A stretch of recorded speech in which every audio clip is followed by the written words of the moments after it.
Hi, I'm Becky Parker Geist. I am the host of the Audiobook Connection podcast, Behind the Scenes with the Creative Teams.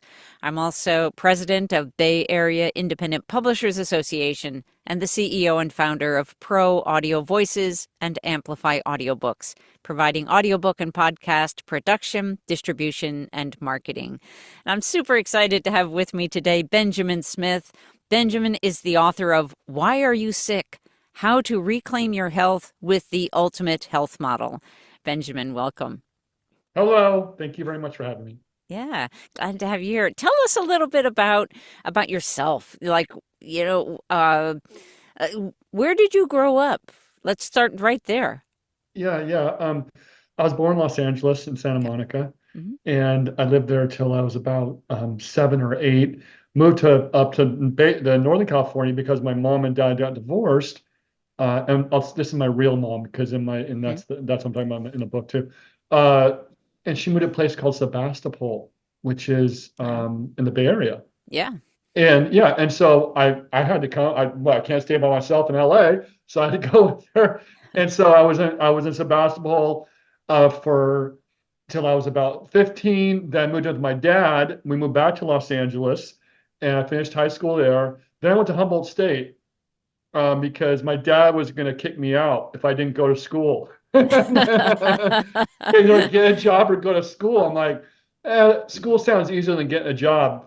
So I went to Humboldt State. I love science, meteorology, sociology, biology. I've always loved science.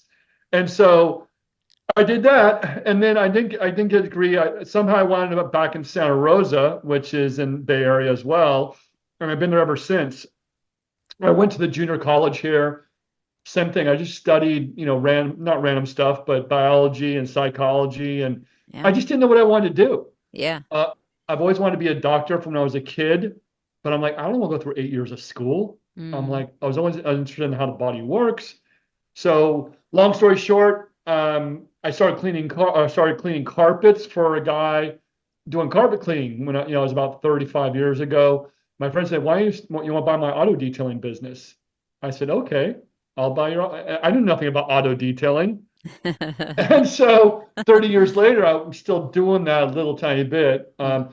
But yeah, but all in the meantime, I've been interested in health.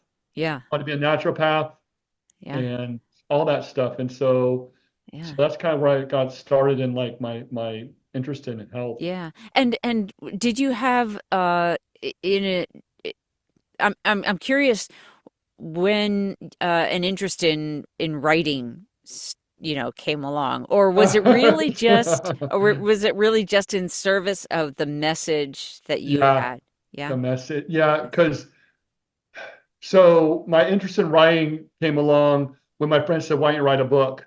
Mm. And that was about in 2020. So for the last 15 years I've been researching health because one of my sisters died of cancer and friends were sick. I'm like, why is this going on? I thought the body doesn't want to kill itself, so let's figure out why. So I just studied, read thousands of articles, and just go, hey, what's this? Put pieces together, and then so I thought I need to become a health coach because otherwise people aren't going to take me seriously if I just say, cholesterol doesn't cause anything. Oh, yeah, right. So I became a health coach, Mm. and I didn't want to coach people. And my friend said, "Why don't you write a book?" I go, "Okay." Oh God. Oh my God. Anyone listening, do not write a book. I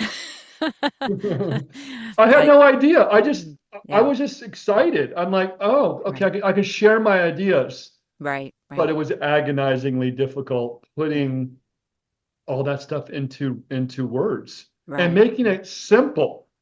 Right. Right. Because you had Agonizingly hard. right because you had done all this study in science and Mhm. background, so to take that and then try to put it into words for people who don't have that kind of background. That's a challenge. Yeah. It wasn't a challenge. It was agonizing. Let's reframe that, Becky. Okay. No. It was excruciatingly hard.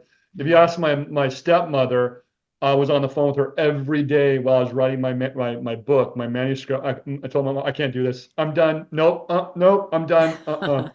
Oh, and she goes, keep going. I go, no, I'm not. It's too hard. I said, I can't put all these ideas into something. She goes, you can do it. You can do it. Uh, But I do give thanks to I had a ghostwriter that helped me with the framework. nice. So Uh-huh. they kind of put the framework of the book together with my story and then, solutions on the different chapters on how to help yourself. But Yeah. I had to rewrite the whole book because it Uh-huh. was too sciencey. Uh-huh. So Yeah. so my print book, I had to rewrite the whole thing. And I literally said, F it. I was talking to my stepmom one day. I said, F it. I said, because she read part, she goes, Ben, this is too sciencey. I said, F it. I'm just going to I don't care if one person reads this. I'm going to swear. I'm going to tell it like it is. I'm going to make jokes in there. And then I win a silver award because I kind of let go. I'm like, Yeah. I don't Right. care. Right. I don't care Right. what happens. Yeah, you really sort of like, it sounds like that there was a real pivotal moment for you where you just like, okay, break it down, stop trying to be something else and just really be the authentic you with the authentic information that you had gathered at Yeah. that and the content, the story you had to tell, really. Yeah, the story I had to tell. And Yeah. the fact that, like I said, I knew, with my oh man, my first ghostwriter, oh my God. If I would have wrote that book, I would be cleaning cars the rest of my life, living in a studio apartment.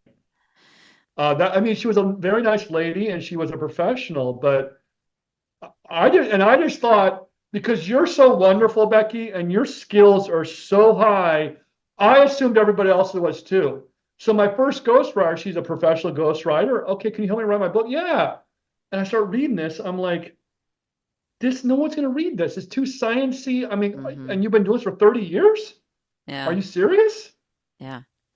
And so I learned a lot along the way. I lost a lot of money Mm.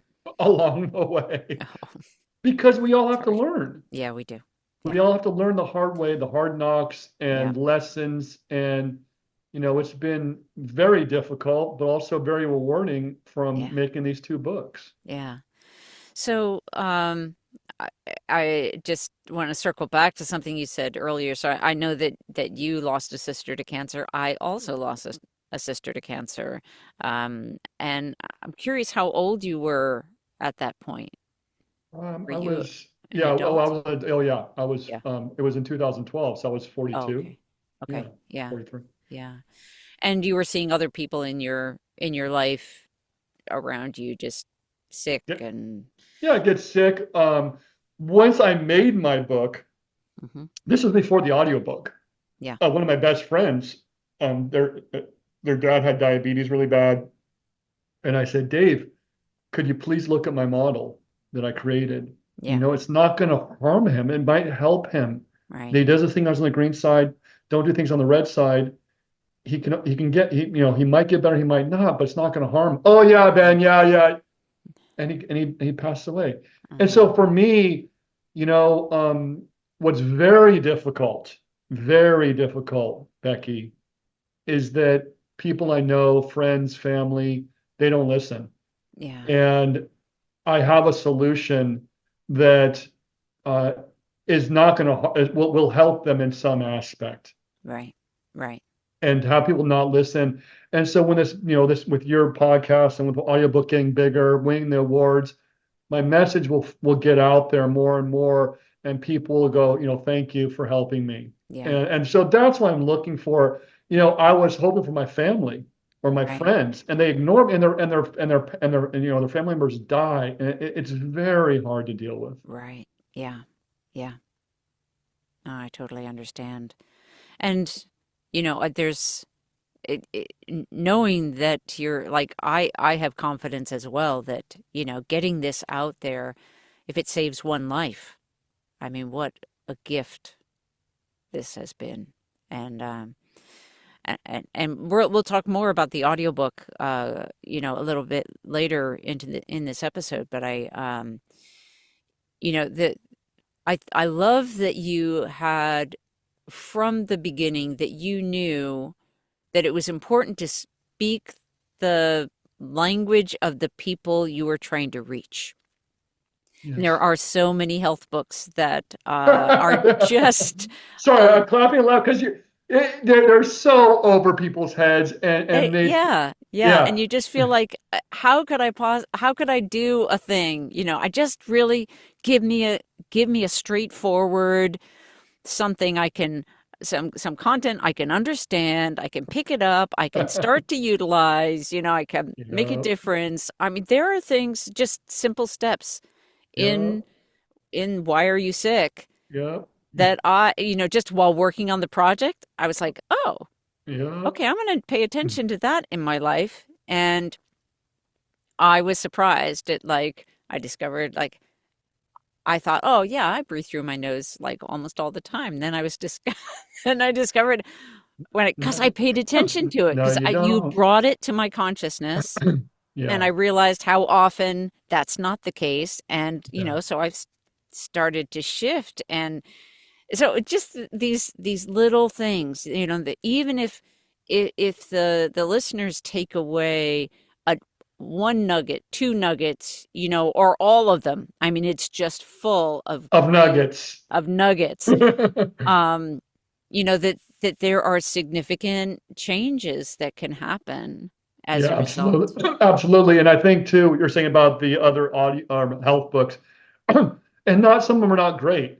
Like, God, I mean, there's a bunch I've read that are really good, but Hmm. they're information, and that's it. They're information, and some authors are, have a little bit of humor to them and Hmm. sarcasm, and they have a little bit of the, understanding of the people. A lot of them talk down to you. Yeah. Like, I'm the doctor. I'll tell you, and even in their writing, I'm telling you what to do. You probably Hmm. should listen. With Hmm. our audiobook and our print book, we're talking to you as a friend. Yeah. And that Yeah. is completely not the norm. Yeah. And we welcome people in. And Yeah. even in the audiobook, I say, there's something here that you don't agree with. Please bring it to my attention. We'll take a look at it. Hmm. We want to include everybody. Right. And like you said, it's these simple things. And in every page of the print book, in every line of the audiobook, there's something to think about. And one of the listeners that had listened to it, she told me she was taking notes. I texted her the other day. She goes, I go, how's it going? She said, "Oh, I'm listening to it. I'm taking notes." Yeah. That's kind of cool. Yeah. I'm taking notes. Yeah. That makes me feel good. Yeah. And one of the other things that's really so unique about this project is that is that you have this element of humor. And this is the best way for us to really take in information, If we feel like we're being lectured to, like you described, Yep. it's not, it's like you feel like you're in school that Yep. maybe wasn't a good experience for Hmm. you. I mean, maybe it was, maybe that works for you, but for so many people, it's like the part of the brain just shuts down, and even if you're trying to pay attention, it's like work. Whereas if we're getting stuff in a humorous way, you know, we're so much more engaged. We're so much more open. Like it's like our minds open up all those doors. It's like, oh yeah, it's so fun. I want more, and you start to gather all those nuggets, right, as part of the process. Yeah. Yeah, and that's an important point you brought up. Yeah, because that's what I did with the print book, and we'll talk more about the audiobook in a few here. But the I realized I had to make it inclusive, immersive, and entertaining. Yeah. And remember when I sent you the first intros? Yeah. Remember, you go, those are hilarious. I'm like, yes, we have to do that. Yeah. And then we had to put all these elements together. It's Right. not just one thing. Right. It's your brilliant direction, the intros, the other things we'll talk about in a minute, the fact that you did some other stuff. And everything the way we put together was engineered for shareability and Yeah. virality. Yeah. And I did that on purpose so it would be accessible to everybody and people would talk about it and it would market itself in a way that most books cannot do. Yeah. Yeah. I just want to touch briefly on the illustration piece, and then we'll take a short pause. But you worked with an illustrator to create the images for the book. Tell us a little bit about how you guided that process with the illustrations. Yeah, absolutely. So I knew when I was writing the book and I was making the model, we had some, oh, you should see the first, it was atrociously bad. The first model I made, Yeah. it was this, I hired this guy off the internet, and I had some of my circles together. They weren't as good as they are now on the book now, on the audiobook. He made this like samurai dude or something in this like, kind of post-apocalyptic. I'm like, what the heck is this? It was bad. Oh. And so that was the first artist I found. I'm like, no, you're no, we're not on the same page. Then I found this other guy because I did a lot of research. I'm like looking at pictures. I don't want to look like Peanuts. I don't want to look like, Snoopy or something like that, or, South Park. I'm trying to figure out what is the most friendly, approachable look for the artwork. And I realized animation. So that's kind of, I thought I knew it had to be something like an animated look character. And so I found some stuff online, some pictures. I'm like, this is what I want. I found artists that could do that. And I told my artist, I said, yes, we want something that looks like this. And not even anime, but animation look. Yeah. Because I thought that was the most approachable, because, in the print book, if they look like the Peanuts or they look like, you're going to turn some people off. It just wasn't going to feel right. And so I knew that animation look is what we had to have. Right. And that relatability, I think, is what you're describing, so that we can actually see a version of ourselves in those characters. Yeah. Yes. I think, that's exactly right, Becky, because if, like I said, it would have been the Peanuts kind of look or South Park or something, people could not relate. So when it looks like an actual person in a cartoon, right, that's what we had to do. Yeah. Beautiful. All right, let's just take a short pause. We're going to come right back and talk more about the audiobook. Why Are You Sick? How to Reclaim Your Health with the Ultimate Health Model isn't just another health audiobook. It's a cultural revolution. Step inside a first-of-its-kind immersive experience where science meets storytelling, and characters like Dan, Debbie, Hank, and Heidi bring cutting-edge health truths to life. Join this quirky, relatable crew as they challenge the mainstream myths, tackle chronic illness, and unlock the power of structured water, mitochondrial health, nose breathing, and more. Through laugh-out-loud moments, real emotion, and eye-opening facts, you'll feel like you're part of the conversation and the transformation. Whether you're folding laundry, driving, or working out, this is an audiobook you'll want to replay. You'll laugh, you'll learn, you'll say, "That's totally me." And by the end, you'll never look at your health or health books the same way again. The revolution doesn't start in a lab. It starts in your earbuds. Get your copy of Why Are You Sick? By Benjamin L. Smith, narrated by G.M. Hakim, Gillian Williams, Rachel Sloane, and Tom Wayland. Get your copy today on Amplify Audiobooks and start your own personal transformation.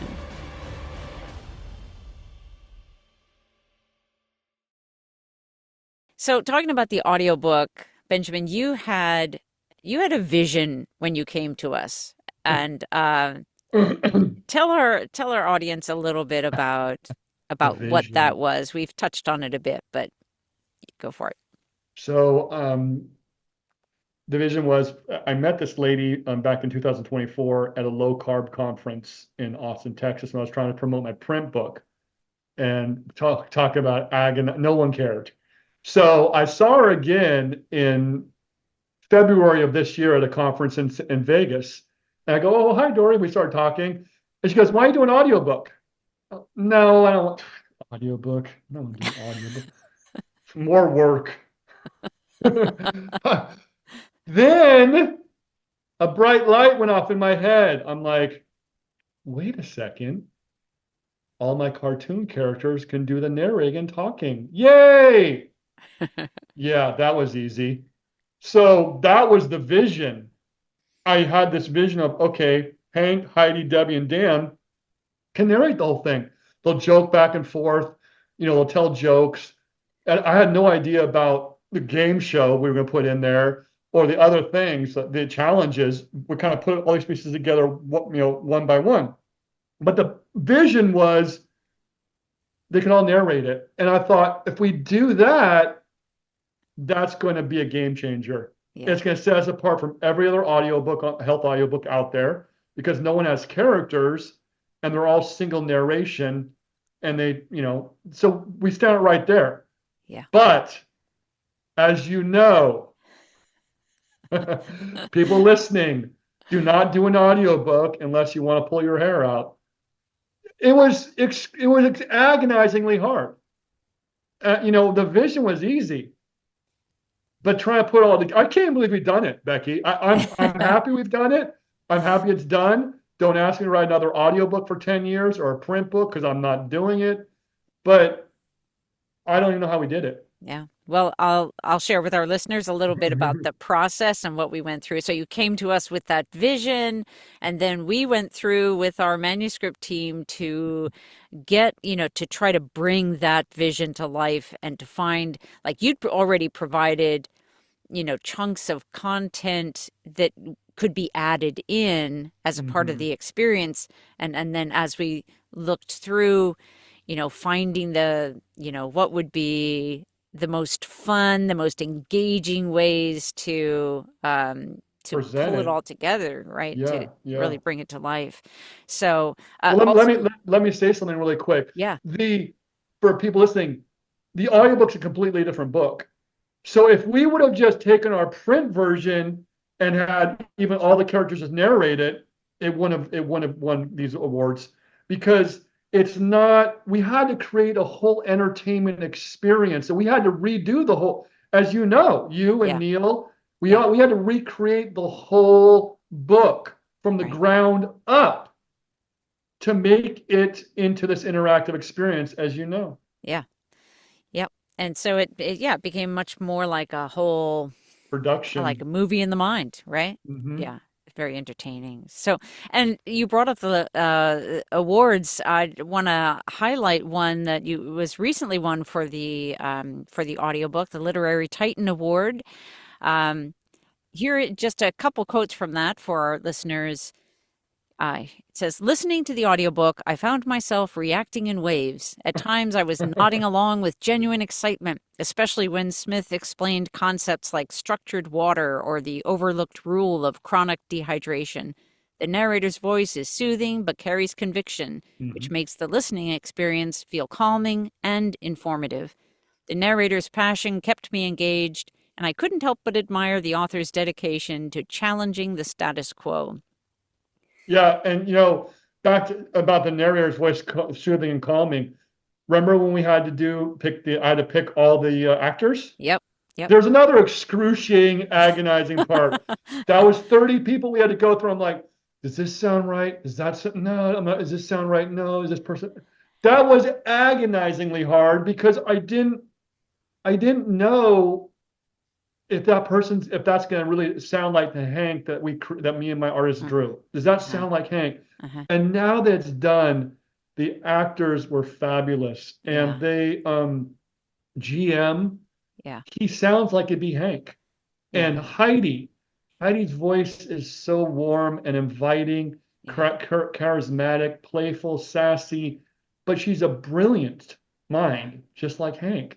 Yeah. And it just, if you look at the people, they look at the print book and see Heidi, they hear her voice, that's Heidi. Yeah. And then Debbie and Dan, same way. They're Heidi or Debbie is practical and sassy.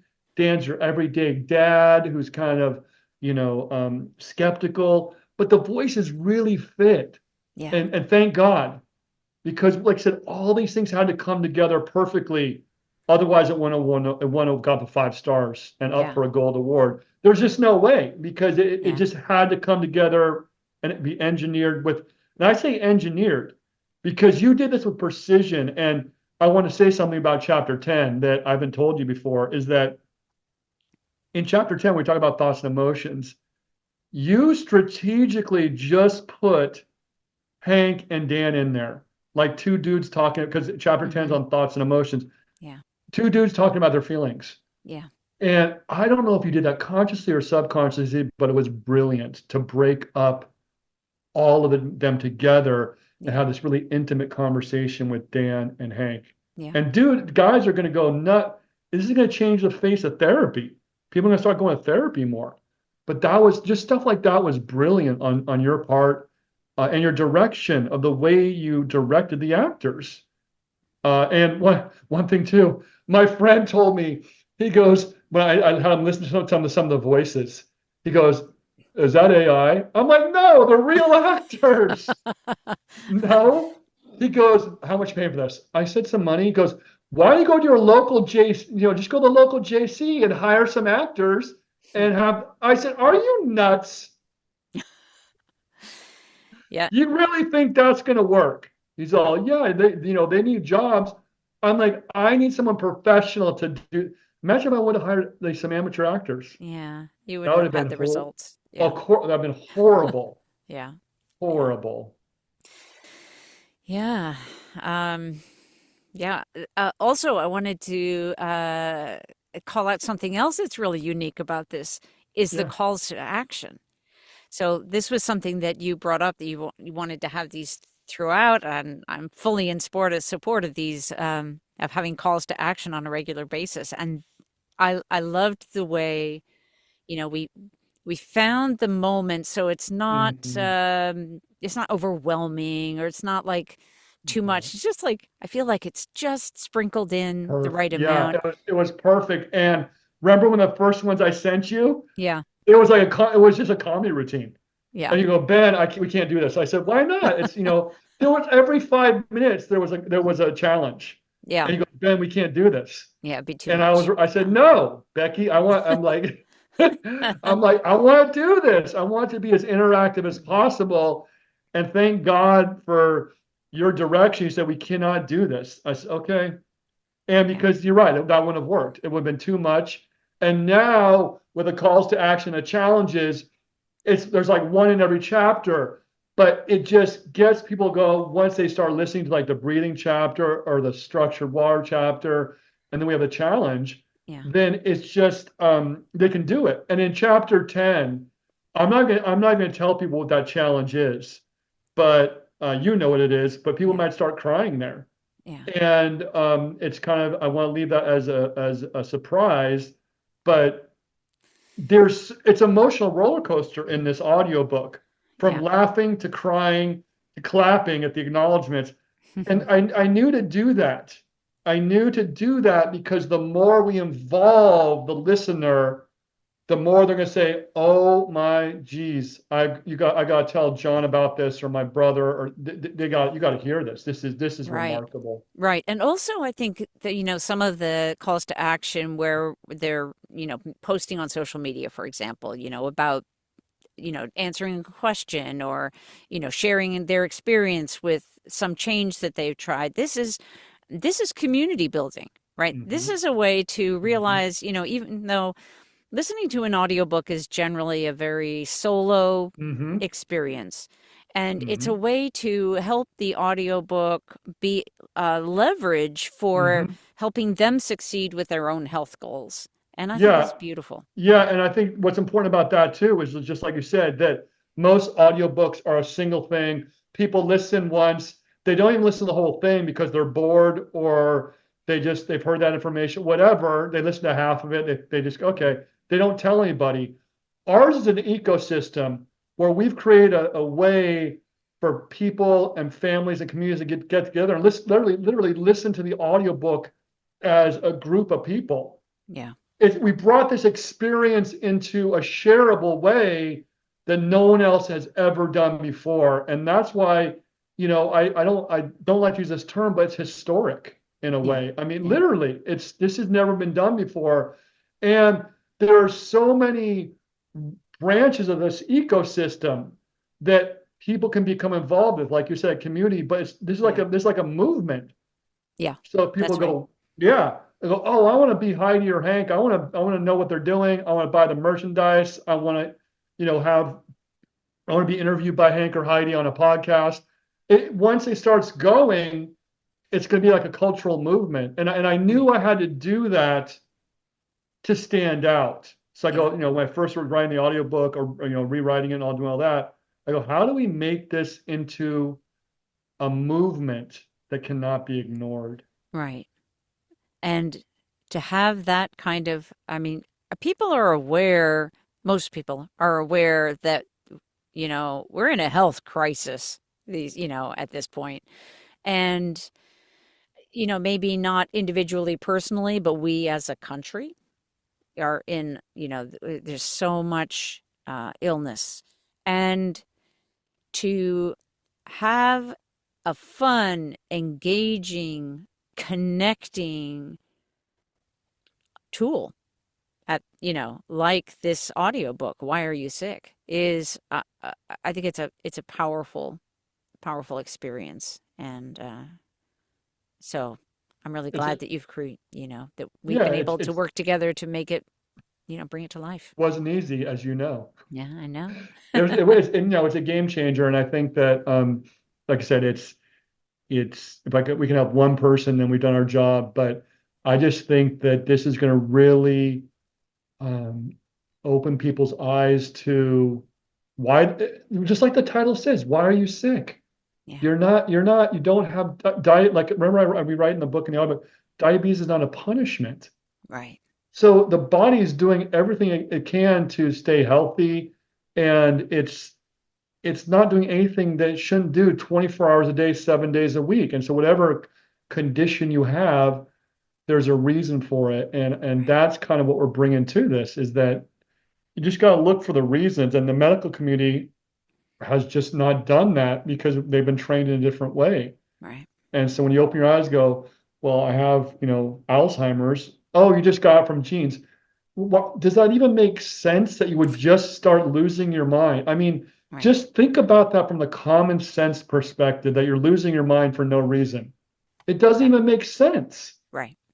Right. Why would the body do that? It doesn't make sense. Yeah. But people accept it Right. as you're getting older, it's genetic. But Right. that still doesn't make sense, Right. right? Right. Yeah. And so I think with our book that, and remember in the very beginning, we almost have a rallying cry that's really, the intro chapter in chapter one is, do you have this problem? It's not your fault. And there's all these people have this, that, and the other. It's not your fault. If you've been, eating, or what's the, calories in, calories out, and if, eat less, move more, or is that working for you? No. So why don't we Right. try something different? Right. Right. So we have that intro to get people excited. And then we bring Heidi in the beginning too. Just remember, we had to change that. If I didn't change that, we might have lost a lot of listeners because it would just sound like another health audiobook. But I said, Mm-hmm. no, Becky, we've got to bring Heidi in right away with Hank. Mm-hmm. And then she says, okay, everyone, I'll see you in chapter two. Yeah. See you in chapter two. Is this a movie? I can't wait. Right. And the Yeah. replay, and also the replayability factor of the audiobook. Like you said, this is like a movie production in your ears. So it's almost like a blockbuster movie. Yeah. Someone's going to hear something and they go, what did Heidi say? I want to hear that again. Or a joke. A joke. And they're going Yeah. to replay Yeah. it over and over again for the Right. jokes and for the information. So we Right. really Right. created this thing. I don't know where I got the inspiration. God, I don't know, but I did it. I don't know where it came from, but it's done. And it's really, going to help people see things in a whole different light. Yeah. What would you say is what you would most like your listeners to take away from the experience? A different way to look at your health, Mhm. and look at health as, I coined the phrase healthtainment, Yeah. like health and entertainment. Yeah. So then you can take charge of your own health and agency over your own health and whatever problem you have, arthritis and you can understand exactly why all these things are going. It's not a mystery. Yeah. It's not a mystery. It's really simple.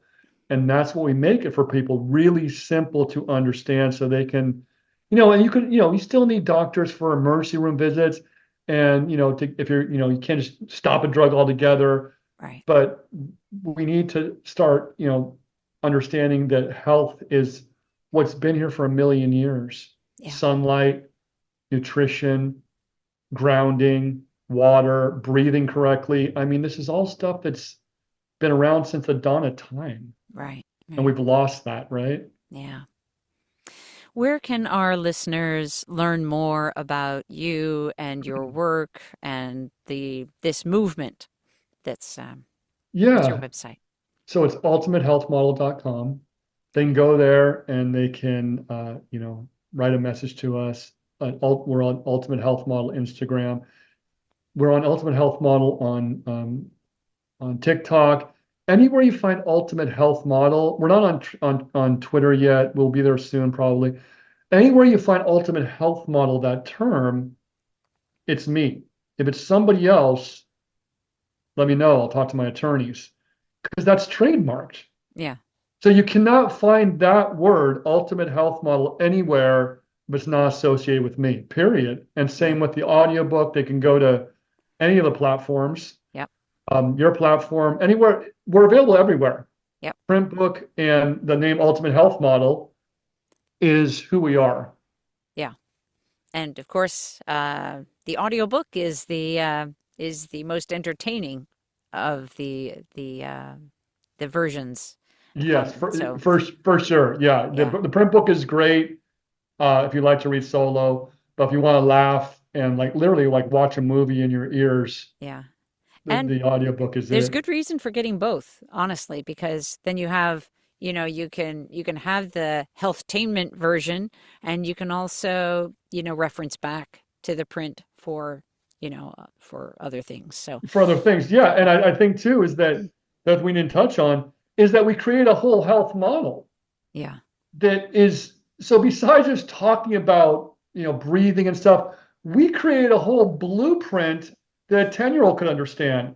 You do the green side the best you can, the factors on it, and you don't do things on the red side the best you can, the factors on it. Right. That's it. End of story. Yeah. It's really that was tough to put together. That took me years and years to make this and put it all together. Yeah. But in the end, it's a blueprint you could put on your fridge. Yeah. A doctor could put on their wall at their clinic.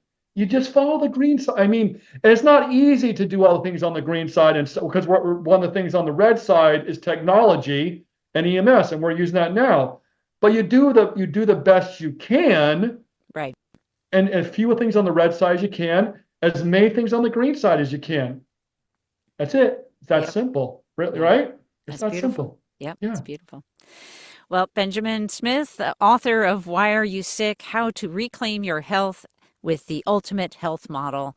Benjamin, thank you so much for being with me today. Thank you so much for having me, Becky. I appreciate it.